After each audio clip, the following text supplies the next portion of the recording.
Assalamualaikum Bapak. Baik Pak, di sini saya meminta izin untuk mewawancari Bapak selaku guru di sekolah SD Islam Ar-Raudhah. Langsung saja Pak pada pertanyaan pertama. Sudah berapa lama Bapak bekerja di sekolah SD Islam Ar-Raudhah ini? Saya bekerja sekitar 2019, 2020, 2021, jadi sekitar 3 tahun. 3 tahun ya Pak 3 ya? tahun, ya. Dan sekarang Bapak ini menjadi guru mata pelajaran atau wali kelas? Saya guru kelas 6. Iya, guru kelas 6. Kemudian Pak, menurut Bapak dalam suatu sekolah itu perlu atau tidak diadakannya program BK? Saya kira sangat perlu ya, karena bimbingan konseling ini kan menangani tentang kondisi ya, kejiwaan siswa, kemudian kondisi psikologi siswa kadang-kadang yang tidak stabil, jadi perlu ada program BK.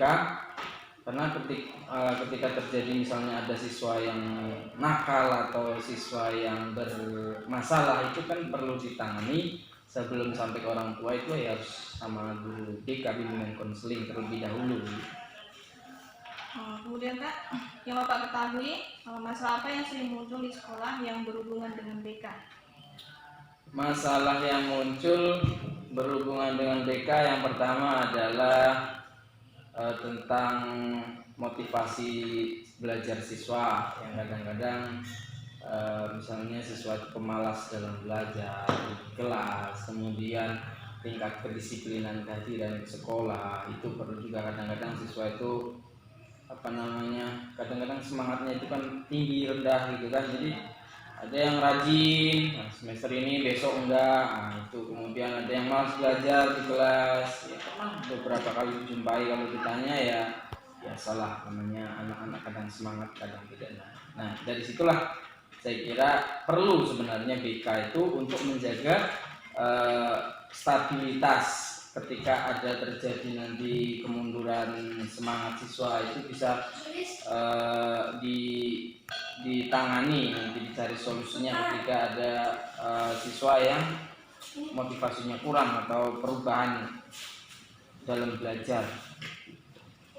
Bapak, dari permasalahan yang tadi muncul kan, bagaimana cara Bapak mengatasi permasalahan tersebut?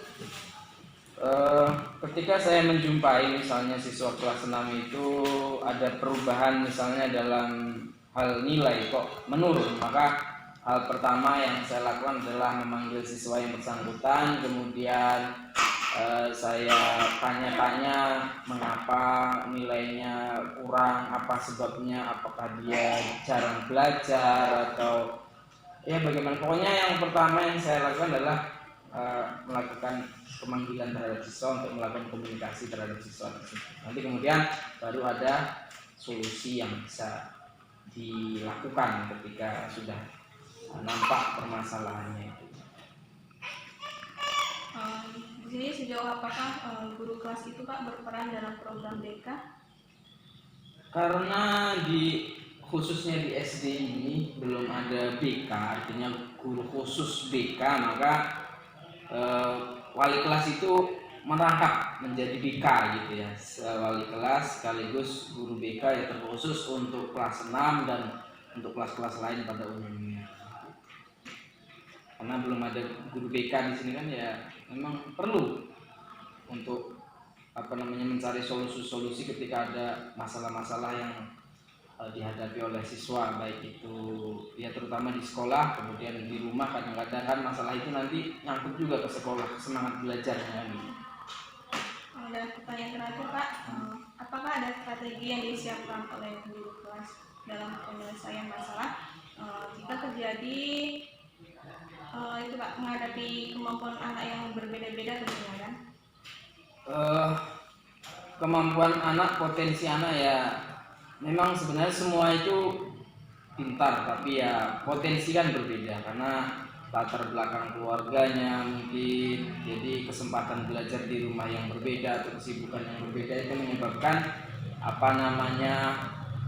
potensi belajarnya berbeda ya, ada yang cerdas, ada yang kurang cerdas, ada yang biasa-biasa aja. Ya cara saya menghadapinya ya pertama untuk langkah awal tentu kan kita mengajar sesuai dengan materi. Kemudian tentu untuk yang cerdas ini langsung bisa menangkap. Kemudian untuk yang rata-rata juga insya Allah bisa menangkap. Yang persoalannya ini yang kurang ini, maka dilakukan namanya pengayaan. Artinya dilakukan pengayaan kepada yang cerdas tadi, kan materi udah selesai nih, kawan-kawannya yang belum yang belum cerdas ini kan masih lambat ini. Jadi dilakukan pengayaan terhadap yang sudah cerdas tadi, dilakukan pengayaan, artinya pendalaman. Kemudian untuk yang kurang cerdas ini, kurang cerdas ya, dilakukan pengulangan atau tugas tambahan yang sifatnya dia mengulang supaya lebih dia memahami. Karena kan biasanya kalau untuk yang kurang cerdas kan cara menangkapnya ini agak lambat. Terima kasih Pak atas waktunya. Iya. Saya ucapkan terima kasih. Wassalamualaikum warahmatullahi wabarakatuh. Waalaikumsalam warahmatullahi wabarakatuh.